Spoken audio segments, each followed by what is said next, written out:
Às vezes, as feridas mais profundas não são causadas por estranhos, mas por aqueles que deveriam nos proteger. Heloísa aprendeu que o amor de seus pais tinha um preço: a submissão ao status social. Quando ela escolheu seguir seu coração, ao lado de um homem rotulado como inferior, ela foi apagada da existência daquela família. Mas o destino, com sua ironia peculiar, preparou um encontro onde o orgulho de uma vida inteira seria forçado a se ajoelhar diante da mesma dignidade que eles tentaram destruir. Esta é uma jornada sobre perdão, limites e a descoberta de que a verdadeira riqueza não está no sobrenome, mas no caráter de quem segura sua mão na hora da queda. Antes de começarmos essa história incrível, não se esqueça de curtir o vídeo, se inscrever no canal e contar pra gente nos comentários de onde você está ouvindo essa história. O silêncio daquela manhã, em Contagem, era interrompido apenas pelo som rítmico da colher de pedreiro batendo contra o balde de massa nos fundos da nossa casa. Era um som que, para muitos, representava apenas obra e poeira, mas para mim, Heloísa, era a trilha sonora da minha liberdade. Eu estava na cozinha. O cheiro de café coado no pano e de pão de queijo assando no forno elétrico preenchia o ambiente, trazendo aquele conforto que só quem vive nas Alterosas conhece. Eu olhava pela janela e via o Cássio. Esse era o nome do homem que mudou meu destino, trabalhando com um afinco que meu pai, em toda a sua arrogância de empresário do setor imobiliário, jamais entenderia. Há 5 anos, minha vida era pautada por porcelanatos importados, jantares em restaurantes caros no bairro de Lourdes, em Belo Horizonte, e uma etiqueta social que me asfixiava. Quando anunciei que estava apaixonada pelo mestre de obras, que coordenava a reforma da nossa cobertura, vi o rosto do meu pai, o Dr. Otávio, se transformar em uma máscara de desprezo absoluto. Ele não usou argumentos, usou facas em forma de palavras. Você vai trocar o sobrenome da nossa família por alguém que vive debaixo de sol, sujo de cimento e que mal sabe conjugar um verbo? Ele gritou, enquanto minha mãe, Dona Berenice, apenas desviava o olhar, segurando seu colar de pérolas, como se aquilo fosse sua âncora de sanidade. A expulsão não foi apenas física, foi uma erradicação emocional. Eles fizeram questão de dizer que eu estava morta para eles. Saí de casa apenas com 2 malas e a dignidade que me restava. Cássio, com suas mãos calejadas e seu sorriso, que sempre cheirava a honestidade, me acolheu em uma casa inacabada, mas cheia de promessas. Construímos cada centímetro do que tínhamos hoje. O suor dele pagou cada telha, e o meu trabalho como professora de rede pública mantinha nossa despensa cheia. Aprendi a dar valor ao que é sólido, ao que é construído com esforço, e não com herança ou exploração alheia. Naquela manhã específica, o sol de Minas Gerais ainda estava suave, mas o ar parecia denso. Ouvi o rangido do nosso portão de ferro. Estranhei, pois não esperávamos ninguém, e as entregas costumavam ser à tarde. Quando olhei pelo vidro da porta da sala, meu coração deu um solavanco tão violento que derrubei a xícara de cerâmica. Ela se estraçalhou no chão, espalhando o café preto sobre o piso que Cássio tinha assentado com tanto orgulho. Do lado de fora, encostada no pilar de entrada, estava uma mulher que eu mal reconheci de imediato. Era minha mãe, mas não a Berenice que eu lembrava, sempre com o cabelo impecavelmente escovado no salão mais caro do Shopping Diamond. Aquela mulher estava envelhecida 10 anos em 5. Suas roupas, embora ainda parecessem de boa qualidade, estavam amarrotadas e sujas nas barras. Ela tremia. O que mais me chocou, no entanto, foi o detalhe no seu pulso. Uma pulseira de plástico branco da UPA, a Unidade de Pronto Atendimento Pública. Aquilo era um contrassenso visual tão grande. Minha mãe, que sempre teve os melhores planos de saúde do país, em uma fila de hospital público, que minha mente travou por alguns segundos. Abri a porta devagar. O cheiro que emanava dela não era mais o perfume francês de gardênias, mas um odor acre de hospital, suor frio e desespero. Heloísa, a voz dela saiu num fio, tão fraca que quase foi levada pelo vento que soprava da Serra do Curral. Mãe, o que a senhora está fazendo aqui depois de todo esse tempo? Como me achou? Minha voz estava carregada de uma mistura de mágoa antiga e uma preocupação instintiva que eu odiava sentir. Ela não respondeu imediatamente. Olhou para trás, como se temesse que alguém a estivesse seguindo, e entrou na minha sala sem ser convidada. Seus olhos percorreram minha casa simples. Não havia luxo, mas havia flores nos vasos e quadros que eu mesma pintara. Ela parecia estar em choque. Seus dedos, finos e pálidos, tatearam dentro da bolsa de couro desgastada e retiraram um papel dobrado de forma descuidada, com marcas de dobra tão profundas que o papel quase rasgava. Era um termo de internação e um prontuário médico. "Heloísa, por favor", ela começou. E eu notei que suas unhas, antes sempre feitas, estavam roídas e sangrando nos cantos. "Eu preciso que você leia isso, antes do seu pai, antes que ele descubra que eu vim aqui. Onde ele está, mãe? E por que a senhora está com essa pulseira da UPA? Onde está o plano de saúde? Onde estão os motoristas e o dinheiro que vocês tanto amavam?" Perguntei, sentindo um gosto amargo na boca. Ela desabou no meu sofá de sarja. O choro dela não era o choro discreto de uma dama da sociedade. Era um soluço gutural de quem tinha perdido o chão. "Acabou tudo, minha filha. Tudo. O Otávio, ele se envolveu em negócios que eu não entendi. Investimentos, pirâmides, empréstimos com pessoas perigosas para manter a aparência daquela mansão. Estamos morando em um apartamento de 2 quartos em um bairro que eu nem sei o nome, escondidos. E agora isso." Peguei o papel da mão dela. Meus olhos percorreram as letras miúdas, os termos técnicos em latim e os carimbos de urgência. O nome no topo era o do meu pai, Otávio Silveira. O diagnóstico era uma sentença que o dinheiro, mesmo que eles ainda o tivessem, não poderia comprar de volta. Mas havia algo mais no verso daquela folha. Uma anotação feita à mão por um médico assistente sobre a necessidade imediata de um procedimento que exigia um doador compatível. Eu olhei para ela, sentindo o peso do silêncio que se instalou na sala. O som da colher do Cássio lá fora parou. Ele devia ter percebido que algo estava errado. Senti a presença dele na porta da cozinha. O vulto alto, sujo de poeira branca, mas com uma aura de paz que meus pais nunca possuíram. "Heloísa?" ele perguntou, a voz grave e calma. Minha mãe levantou os olhos e viu o pedreiro, o homem que ela ajudou a expulsar da vida da filha. Ela não fez uma careta de nojo desta vez.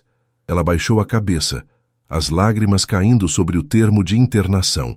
"Ele vai morrer, Heloísa. Se você não nos ajudar, seu pai vai morrer em uma cama de hospital público sem nem saber o que o atingiu. E o pior, ele não sabe que eu perdi o que restava do nosso orgulho vindo aqui rastejar aos seus pés." Eu segurei o papel com força, sentindo a ironia do destino queimar meus dedos. Eles me renegaram pela minha escolha de vida. E agora, essa mesma vida era a única coisa que poderia mantê-los respirando. O silêncio que se instalou na minha sala era tão pesado que eu conseguia ouvir o tic-tac do relógio de parede na cozinha, um som que parecia martelar a ironia daquela situação. Cássio deu um passo à frente e o rangido de suas botas de segurança no piso cerâmico fez minha mãe estremecer. Ele parou ao meu lado, uma presença sólida, exalando aquele cheiro característico de suor honesto e massa de cimento que, durante 5 anos, meus pais descreveram como o odor da derrota. No entanto, ali estava ele, o homem que eles chamaram de ralé, olhando para a mulher que o humilhara com uma compaixão que ela claramente não merecia. "Elo, o que está acontecendo?" Cássio perguntou, a voz baixa e firme, sem qualquer traço de ironia. Ele não viu a dona Berenice, a socialite de Belo Horizonte. Ele viu uma senhora em frangalhos com os dedos encardidos de ansiedade e uma pulseira de hospital público no braço. Entreguei o papel para ele. Cássio não tinha o diploma de administração do meu pai, mas a vida e os canteiros de obra lhe deram uma leitura rápida das pessoas e das situações de crise. Enquanto ele examinava o termo de internação, eu olhei para minha mãe. Ela parecia pequena no meu sofá. Onde estava aquela postura ereta que ela mantinha nos eventos beneficentes do Minas Tênis Clube? Onde estava o olhar de desdém que ela lançou para a minha aliança de prata quando saí de casa? O que eu via era uma mulher quebrada pela realidade que ela sempre tentou ignorar. A de que o dinheiro é um castelo de areia quando não há caráter para sustentá-lo. Insuficiência renal aguda. Cássio leu em voz alta, a voz carregada de gravidade. E aqui diz que ele precisa de uma intervenção de urgência, possivelmente um transplante, e que os exames iniciais de compatibilidade com a senhora não foram favoráveis, dona Berenice. Minha mãe soltou um soluço que parecia arrancar algo de dentro dela. Ela cobriu o rosto com as mãos, e notei que o anel de brilhantes que ela nunca tirava não estava mais lá. Provavelmente já tinha virado pagamento de alguma dívida ou meses de aluguel naquele apartamento que ela mencionara. O Otávio está morrendo, Heloísa. Os médicos da UPA disseram que o quadro dele é crítico. Ele está em uma maca no corredor, minha filha. No corredor, ela gritou. Última parte. E o desespero na voz dela me atingiu como um soco no estômago. Ele não tem mais o convênio internacional. Não temos mais as clínicas de luxo. Ele está lá, cercado de gente, sendo tratado como um qualquer. E ele não sabe que eu vim aqui. Se ele soubesse, preferiria morrer a pedir algo para o pai e homem que roubou a filha dele. As palavras dela, mesmo no meio do sofrimento, ainda carregavam o veneno do passado. O homem que roubou a filha dele. Eu senti uma chama de raiva subir pelo meu peito. Levantei-me brusca, as mãos tremendo. Ninguém me roubou, mãe. Eu saí porque vocês me expulsaram. Vocês me deletaram da árvore genealógica por causa de um título de doutor e de uma conta bancária. Minha voz ecoou pela casa, vibrando nas janelas. E agora, depois de 5 anos de silêncio, depois de me deixarem passar necessidade no início sem sequer um telefonema para saber se eu tinha o que comer, você aparece aqui com um papel da UPA e espera o quê? Que eu corra para o hospital para salvar o homem que disse que eu era uma vergonha para o sangue dele? Cássio colocou a mão no meu ombro. O calor da mão dele me acalmou instantaneamente. Ele não disse, ajude-os, nem mande-os embora. Ele apenas estava lá, sendo o porto seguro que eles nunca foram. Elô, respira. Ele sussurrou perto do meu ouvido. Pensa com o seu coração, não com a sua mágoa. A mágoa é um peso que a gente carrega, mas o caráter é o que a gente deixa. Minha mãe se ajoelhou, literalmente, no chão da minha sala de contagem, sobre o tapete simples que eu comprei em uma promoção de beira de estrada. A cena era surreal. A mulher que me ensinou a nunca baixar a cabeça para ninguém estava ali, com os joelhos no chão, implorando, por favor, Heloísa, você é a única que pode ser compatível. Você é o sangue dele. Se você não for lá, ele não passa desta semana. Eu não estou pedindo por mim. Eu sei que falhei com você. Eu sei que fui covarde e segui o orgulho do seu pai, mas não deixe ele morrer assim, sem uma chance de redenção. Eu olhei para o teto, tentando segurar as lágrimas que queimavam. Minas Gerais tem esse sol que clareia tudo. E naquela manhã, a luz que entrava pela fresta da cortina parecia expor cada ferida aberta da nossa história. Eu me lembrava de cada noite em que chorei sentindo falta do abraço da minha mãe, e de cada aniversário que passei esperando uma mensagem que nunca veio. Mas eu também olhava para o Cássio. O homem que eles chamavam de ralé estava ali, disposto a me apoiar mesmo que isso significasse ajudar seus maiores inimigos. Levante-se, mãe, eu disse, a voz agora fria e decidida. Não precisa de teatro. Eu vou ao hospital, não por ele, e nem pela senhora. Eu vou porque eu não sou como vocês. Eu não abandono as pessoas quando elas deixam de ser úteis ou quando ferem meu orgulho. Cássio pegou as chaves da nossa caminhonete usada. Uma compra suada de meses de economia. Eu levo vocês, ele disse, com uma simplicidade que doía. O trajeto até a unidade de pronto atendimento foi um mergulho no silêncio sufocante. Minha mãe ia no banco de trás, olhando pela janela as ruas de Contagem com um olhar perdido, como se estivesse em outro planeta. Eu ia na frente, apertando a alça da minha bolsa, sentindo o cheiro de óleo diesel e asfalto quente entrando pela janela. Passamos pela cidade industrial, pelo movimento frenético de caminhões e operários. O mundo real que meus pais sempre tentaram ignorar de dentro de seus carros blindados. Quando chegamos à UPA, o cenário era desolador. O cheiro de produtos de limpeza fortes, misturado ao de pessoas doentes e cansadas, preenchia o ar abafado. Havia gente sentada no chão, sons de tosse e o bip constante de aparelhos vindo das salas de emergência. Ver meu pai, o Dr. Otávio Silveira, deitado em uma maca de metal com a pintura descascando, no meio de um corredor barulhento, foi um choque de realidade que quase me fez perder o equilíbrio. Ele estava pálido, a pele com um tom amarelado doentio e os olhos encovados. Quando ele me viu, o reconhecimento brilhou por um segundo antes de ser substituído por uma sombra de vergonha tão profunda que ele tentou desviar o rosto, mas a fraqueza não permitiu. Heloísa, ele murmurou, a voz seca, como se houvesse areia em sua garganta. Eu parei ao lado da maca. Cássio ficou um pouco atrás, respeitando o espaço, mas sua presença era sentida. Olhei para o homem que me deserdou e vi apenas um ser humano frágil, despojado de todas as suas defesas de ouro e arrogância. Eu estou aqui, pai, eu disse, e senti que, naquele momento, o poder tinha mudado de mãos. Mas não era um poder de vingança cruel. Era o poder de decidir quem viveria e quem morreria, e o peso disso era maior do que qualquer herança que ele um dia possuiu. Um médico se aproximou com uma prancheta, olhando para nós com cansaço. Vocês são a família. Precisamos correr com os testes de compatibilidade agora. O quadro de uremia está evoluindo rápido demais. Olhei para o Cássio, e ele assentiu. Eu estendi o braço para o médico, sentindo a ponta fria da agulha se aproximar, sabendo que aquele sangue que corria em mim era a única ponte que restava entre o passado de mágoas e um futuro incerto. A espera em uma unidade de saúde pública tem um peso diferente. O tempo não corre. Ele se arrasta viscoso entre o choro de uma criança no final do corredor e o som metálico das macas que passam apressadas. Fiquei sentada em uma cadeira de plástico azul, sentindo o frio do ar-condicionado insuficiente da UPA de Contagem penetrar meus ossos.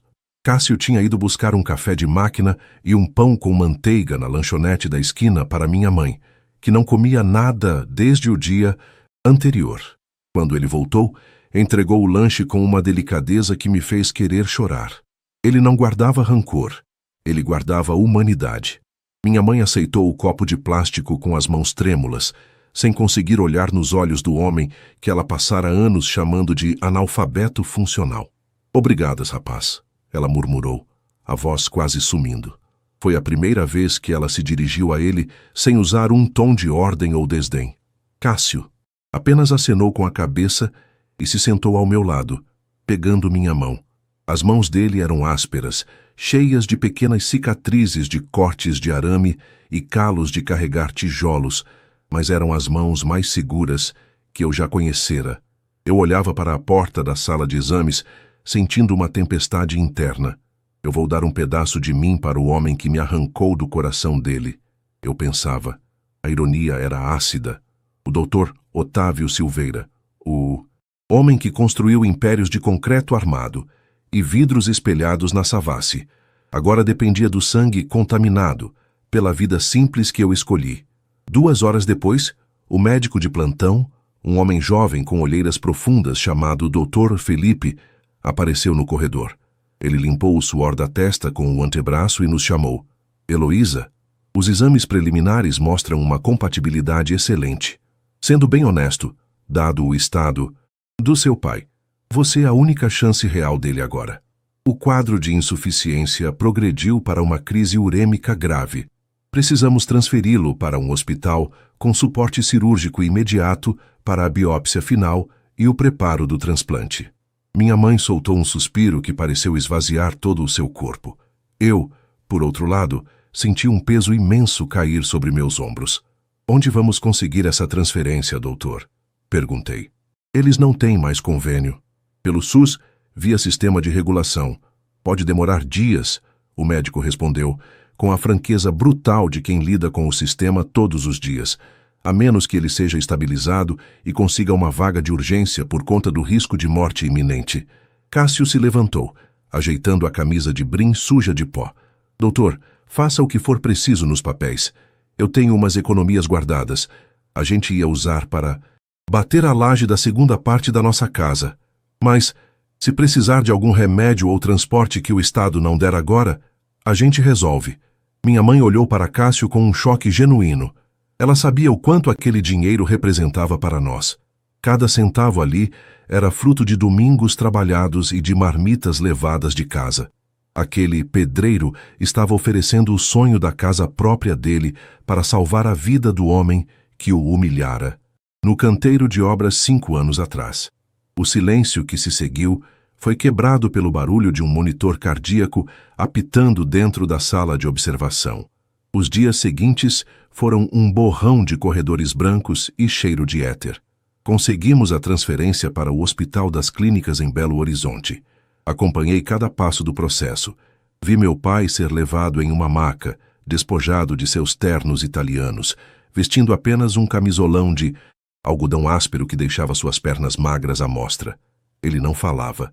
O orgulho dele estava sendo moído pela necessidade. Mas o momento mais difícil foi a noite anterior à cirurgia. Eu entrei no quarto para vê-lo.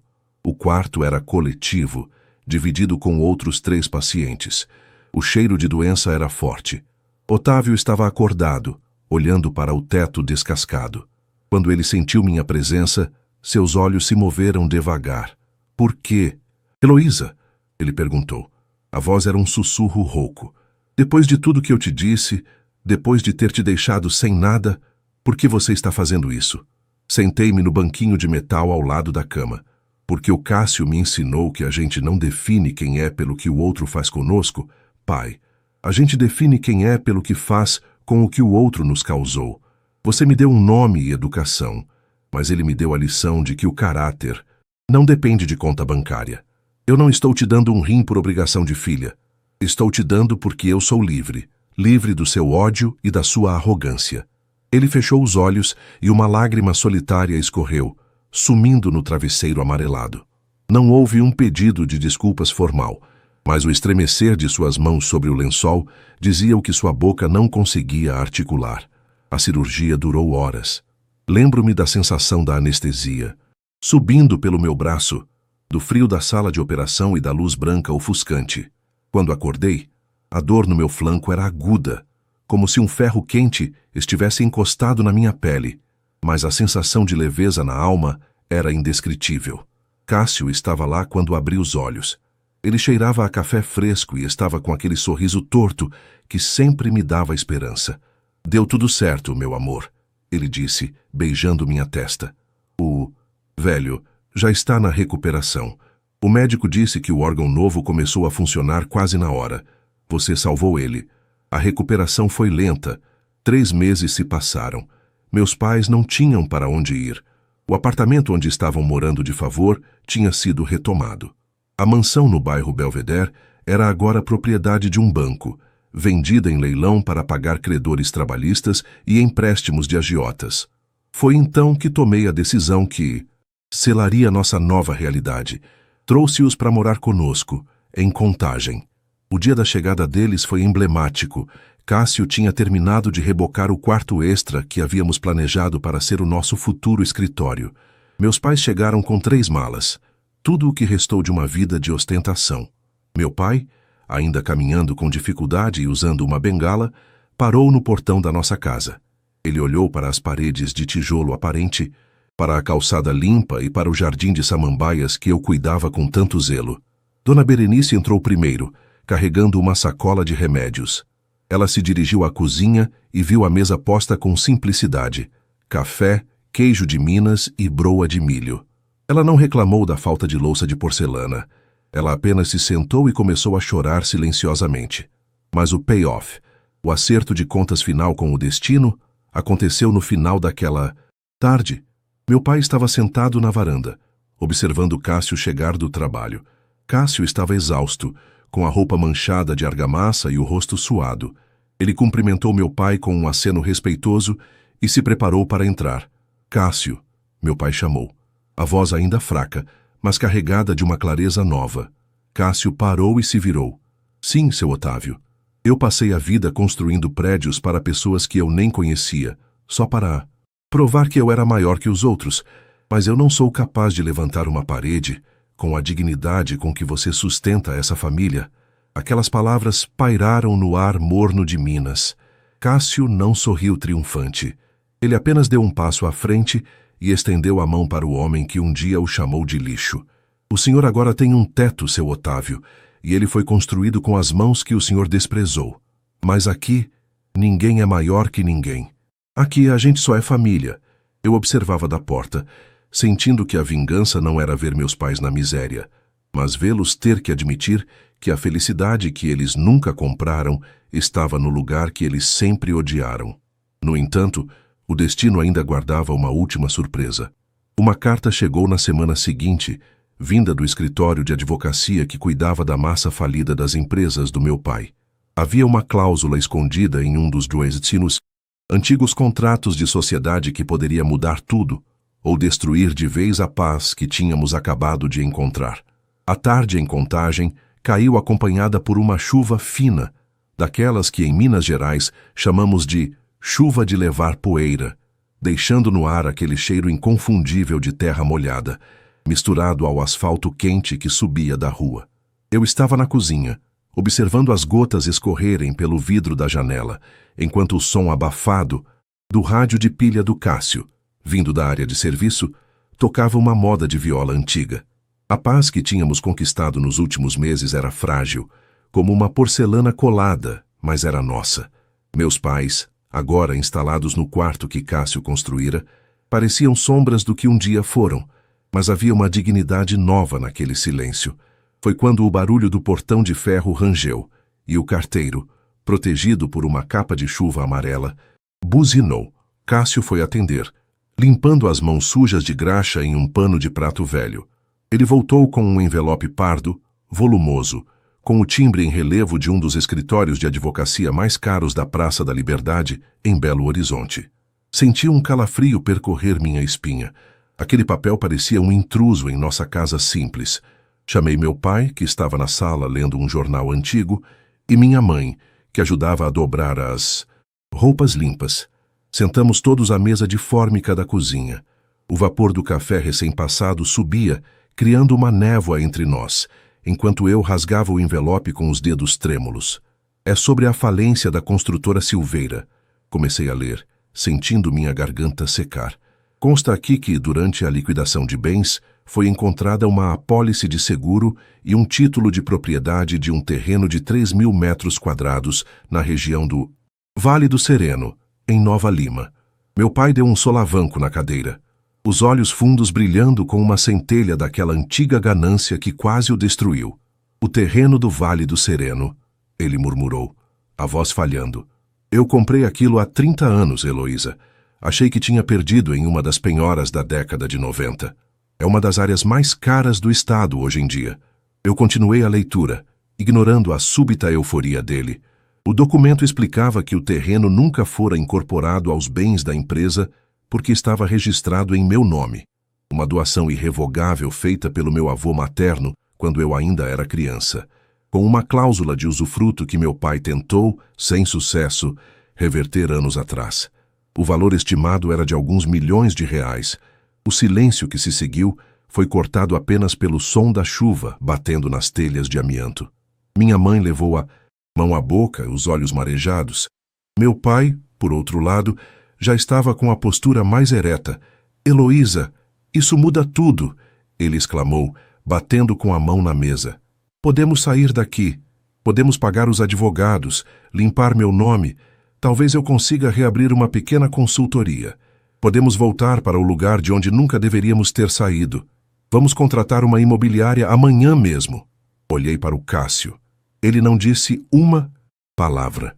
Apenas continuou ali, com os braços cruzados, os calos das mãos em evidência, observando a cena com aquela sabedoria silenciosa de quem sabe que a riqueza não se mede em metros quadrados.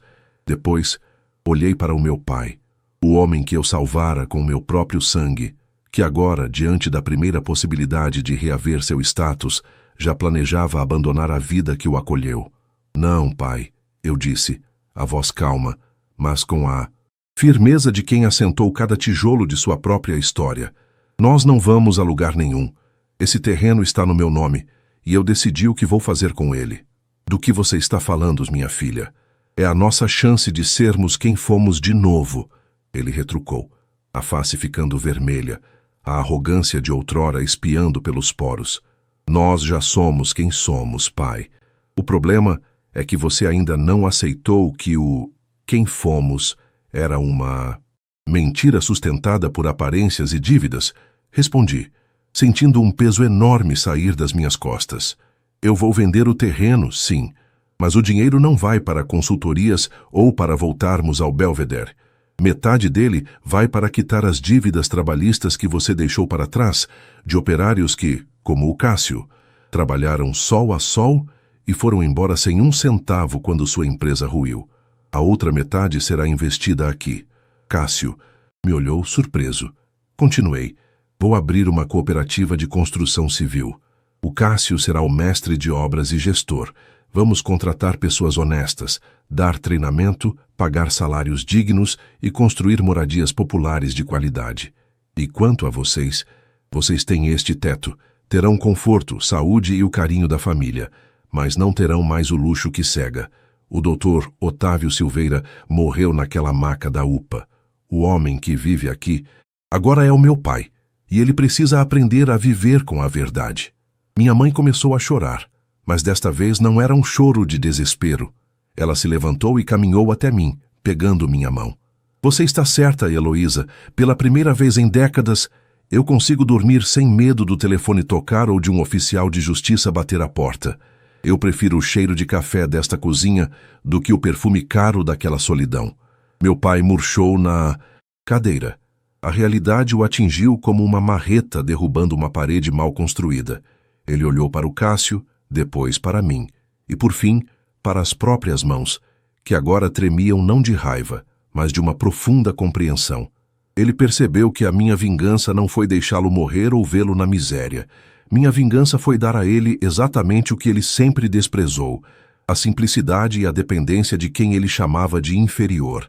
E, no processo, eu o obriguei a ser um homem melhor. 6 meses depois, a cooperativa Alicerce estava a pleno vapor. Cássio agora usava um capacete branco, liderando uma equipe de 20 homens que o respeitavam não pelo medo, mas pelo exemplo. Eu cuidava da administração, e meu pai, por incrível que pareça, tornou-se o responsável por conferir os materiais e organizar o estoque. Ele ainda usava sua bengala, mas agora caminhava entre os sacos de cimento com um propósito real. Ele descobriu que o som da betoneira girando podia ser tão gratificante quanto o fechamento de um contrato milionário, desde que o trabalho fosse honesto. Em uma tarde de domingo, estávamos todos reunidos na varanda ampliada da nossa casa em Contagem. O sol se punha atrás das montanhas, pintando o céu de laranja e roxo. Cássio assava uma carne, o cheiro de churrasco se misturando ao riso das inocentes crianças dos vizinhos que brincavam na rua. Meu pai se aproximou de mim, segurando um copo de suco, e olhou para a rua. Sabe, Heloísa, ele disse, com a voz serena, eu passei a vida tentando construir o céu para os outros, enquanto eu mesmo vivia no inferno do meu próprio ego. Obrigado por não ter me dado o que eu queria, mas sim o que eu precisava. Eu sorri, encostando a cabeça no ombro dele. A ferida da rejeição finalmente tinha cicatrizado, deixando apenas uma cicatriz que me lembrava de onde eu vim e de quem eu escolhi ser. A vingança estava completa, pois não restava mais ódio, apenas a construção sólida de uma nova vida, erguida sobre o alicerce mais forte de todos, o amor que sobrevive à queda. Olhei para o Cássio, que acenou para mim de longe, com o rosto sujo de carvão e a alma limpa. Naquele momento, eu soube que, não importa o tamanho do império que alguém possa construir, nada é mais imponente do que o teto de uma casa onde a verdade é o pilar principal.